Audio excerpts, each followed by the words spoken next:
Hello, my name is Hedgehoppers, and today I'm going to do a Let's Pull on WoW-Lets. This is a good place for, like, if you have a debard, this is probably the best place if you're on reputation, the fastest way. Even if you're only getting like 1 or 2 reputation per kill, you're still getting a lot really quickly. This would also be a really good place for boosting any low level characters. So this is me in the Molten Span.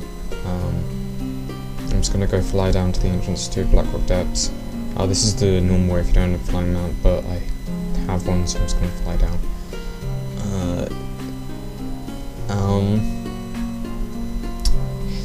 Another good thing about Blackrock Depths is it's probably the largest pull you will do out of any other instance or dungeon or whatever. The reason being is it is, I don't know if there's any that are actually bigger. Like Blackrock Spire might be bigger if you go for upper and lower, but I don't think any comes the size of Blackrock Depths.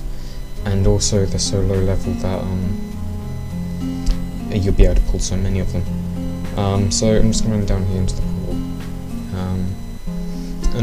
During this video I'll also go over a few things about my channel.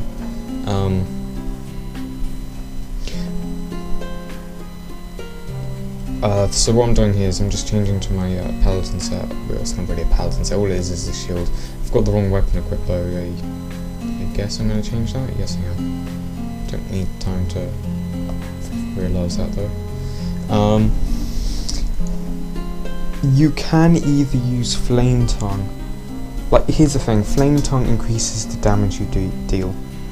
And what I'm showing you here is Flame Tongue increases the damage you do by percent. And what I was showing you there was it affects my shield. I don't know if you could see that, but it was about 6k lifesteal if I didn't have Flame Tongue on, but if I did, it was about 7k. So you have the choice: do you want more healing from the shield? If so, use Flame Tongue. And do you want more fire nova damage? If so, use Flame Tongue. But if you want to take less damage, use Rock Biter, because that means you take 5% less damage. So I'm just running over here. I could have pulled the first boss first, but here's the problem. Those monsters I'm pulling, they trap you. So I'm trying to keep my distance between them, like I've been saying on a previous video. And how I do that is I drop Earthbind Totem as much as possible to slow them down, and I'm in Ghost Wolf as much as I can to speed me up. I noticed one thing. The reason why I didn't do this level 80 was because they made it so monsters pathed back after a certain distance, which is really annoying. But in Cataclysm they fixed it, so they'll keep following me even if they can't see me. And so because of that, it doesn't matter how far away you are. So yeah, just keep your distance. I also use my Stone Claw Totem to distract them. I mean, look at my health at the moment. I'm on 100% health, which means when the actual fight happens, I'll obviously be able to have a high chance of survival, because I won't have to heal. Okay, you have to be really careful of these guys. If you run too close, they'll trap you. And what I'm doing at this group here is I'm not actually pulling them, I'm running around them and letting the other monsters pull them. The reason being is I know if I pull them myself, they will trap me. So I let the other monsters pull them. And I have a short time span that I'm able to pull this room without being caught up by the other monsters, so I need to pull them quickly. As you can see, the other monsters are now coming up. So I'm pulling all these guys. And once again, always dropping totems and always going back into Ghost. Because of this way of pulling, when I'm actually pulling, I'm not losing durability or taking damage, which is a huge difference to a paladin. If you want to see a paladin doing that, then I advise you watch WoW-Lets. He was doing the pull. I've taken this route from him for BRD, but when he's a paladin, he has to stay with the crowd, and so they're constantly eating him. And what he does is he has this tactic where he strafes. And if you strafe away from an enemy, you can block them. You move at the same speed as going forward. You block and parry them. What I'm doing here is I jump down here, and I'm waiting for the monsters to come, because if I move for the monsters don't come, then they'll come from all different directions. So I'm waiting here, so they'll come from one direction. Because if they come from all different directions, they'll trap me and stuff, which is really annoying. So I wait for the wolves, and now we keep running in this direction. And I know now they won't come from in front of me, because I waited. So I'm pulling this boss here. I don't think he paths though, I'm not sure. I think he resets after a certain distance. Oh, I don't even pull him at all, actually. So I'm just running around here. You need to be careful, because these guys do trap you. I think it's the guardsmen that trap you. So you just need to keep your distance away from them. And keep putting down your totems. Like I said previously, I used to do similar pulls like this on a hunter, but nowhere near as big. I don't know if a hunter would have any way of doing this, though now. When I did it as a hunter, it was back in TPC. A druid might be closest, with the ability to move fast, and I know they can root opponents, but I don't know if they would actually work out. I might try and make guides for other characters on how to do big pulls like this, but I'm not sure. Shaman, in my opinion, is one of the best. Only beaten by, and I'll probably say this a lot, like I'll keep saying it, probably only beaten by DK, because DKs, like blood DKs.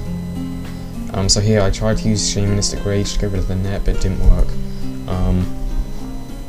Shamanistic Rage removes magic effects, and the net is not a magic effect, so you can't remove it with those abilities. So I'm running around here, and this is where I'm going to fight the monsters. I could have pulled into the first boss.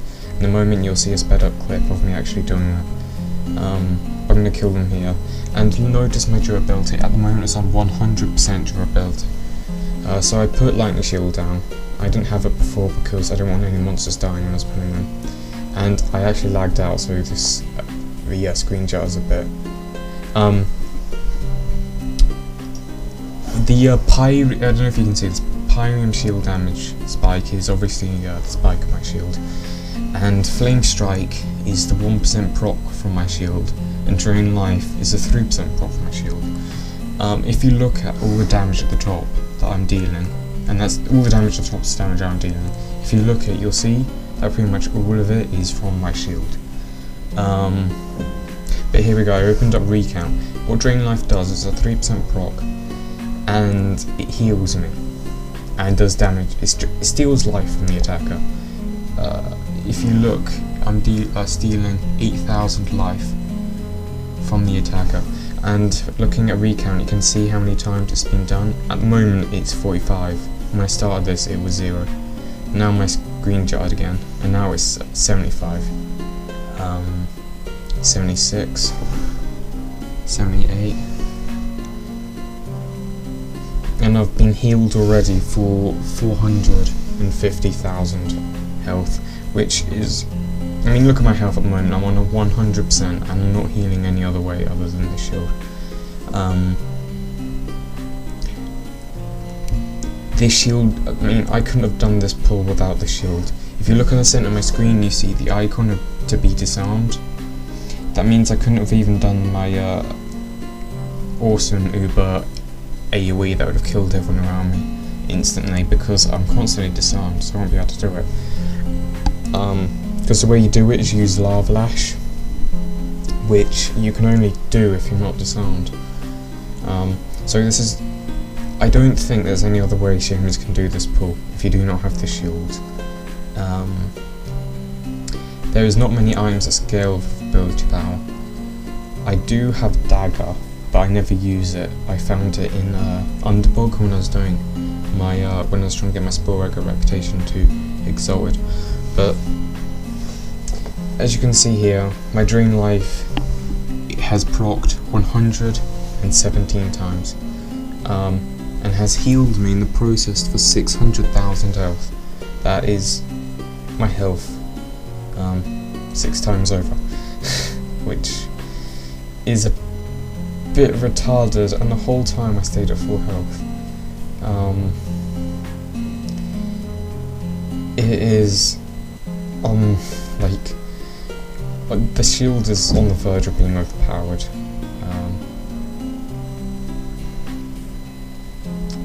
And if you look at the chart, you'll see there's a circle, and that's just it. Just a circle. There's no like it's a pie chart, but it's just a circle. There's nothing in it.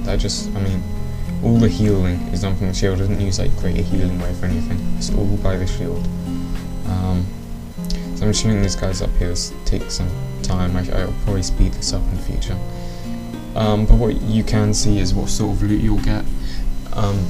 But importantly, if you have a look at my durability, I don't know if you can see this, but I'm now at 80%. And my add-on is telling me it'll cost me 27 gold and 96 silver to repair. So in doing this pull, I've invested 28 gold into repairs. So I'm gonna have to make 28 gold to break even if I wanted to do this for money. And most of the stuff that drops is trash. I've noticed a lot of items that I pick up and I've gone, wait a minute, this never used to be grey. But for some reason Blizzard has turned a lot of items you loot from this area into greys, which is I don't know why they did that. Probably to make recipes easier to make, so people can make gold items easier. What you will find is about one Dark Moon Fair card a run, but once again I don't know how Dark Moon Fair cards work in the new patch. When I went to the carnival, I didn't see any guy that wanted the cards. If I remember right, in the old Dark Moon Fair there used to be a guy that you'd talk to about them, but I got this Librand thing which had pictures in it, so it was quite cool. Pictures, like pictures. They used to have enchants, but they don't anymore. They must have removed it. They used to give level 16 chance.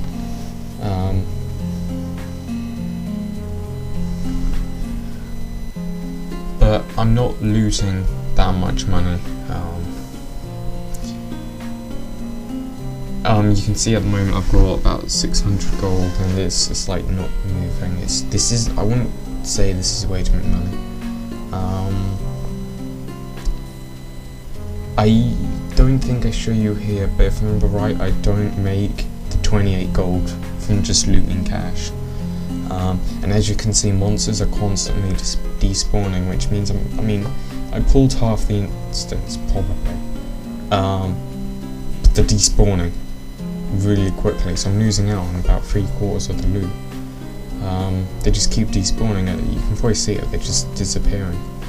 So you're losing out on loot. Like some item worth like 5 billion gold could have dropped, but the monster despawns, so you never got it. Or a rare talisman, which turns out to be a legendary.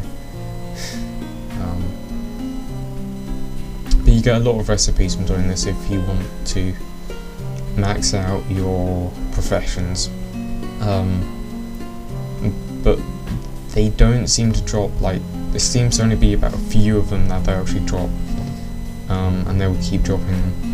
I didn't get any rare world drops in this. I don't know if this would be the best way to farm world drops, nor do I know if world drops actually drop in this instance.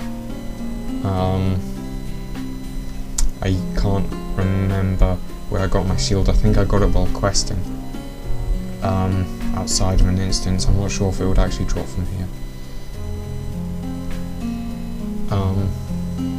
But I really don't think humans could do this pull without the shield. But I'm just going to finish up looting here. I think I'll stop in a moment. And these relic coffer keys that you see in the looting are to unlock a certain boss. They're nothing important. I know in using them you can get some extra loot, but it's not much. the biggest money maker probably picking up my bags was the gems I have. Anyway, here's my second run. It didn't look like I went out and reset, but I did. This is a whole reset version. So this time I'm trying something new out. I'm not using my shield until I need it. I didn't realise it disarmed me though. So you'll see my health go quite low. I was going to try doing it with the lava lash and just kill them all instantly, and I was like, yeah, I'll be able to do this. And then when I actually get to the pool, you'll see me constantly disarmed, and I'm just like, I can't use lava lash. So I have to wait till there's a period where I wasn't disarmed and changed my shield, and I nearly died. But I made it through in the end. But about my channel, I've always been a bit of a fan of doing these types of pulls, and I've always been watching people such as WoWhead, not WoWhead, WoWHobs. He does similar things on a paladin. When I quit WoW in TBC, and when I returned in Wrath of the Lich King, they'd completely changed the way pulling had worked. And when you try to pull a whole instance, mobs would path back, so I got bored. The main thing I used to do at level 70 was try to see how big of a group I could pull. So all I'm going to do is just try and release videos on guides and how to do certain things, and me trying to do the biggest pulls that I can. But as you can see here, I'm getting disarmed constantly, and I realised how bad of a situation it was, and I tried to quickly change my shield, but I realised you can't change your shield while disarmed. So what I did was I called out my wolves, who taunted everyone so I could change. But yeah, as you can see, I'm just spam clicking, spam clicking on my thing to try and change my paladin mode. But I get there in the end, and then my health straight away shoots up to full health. But they're all dying. This would, I'm pretty sure this would not be possible without the shield. One thing to note, I've got my totems down. If you have your strength, well, the totem that gives agility, it increases the amount your shield heals, because obviously enhancement shields show on the scale of agility of their spell power. That's it. That's me pulling. Most of BRD. I don't think I could do any more efficiently.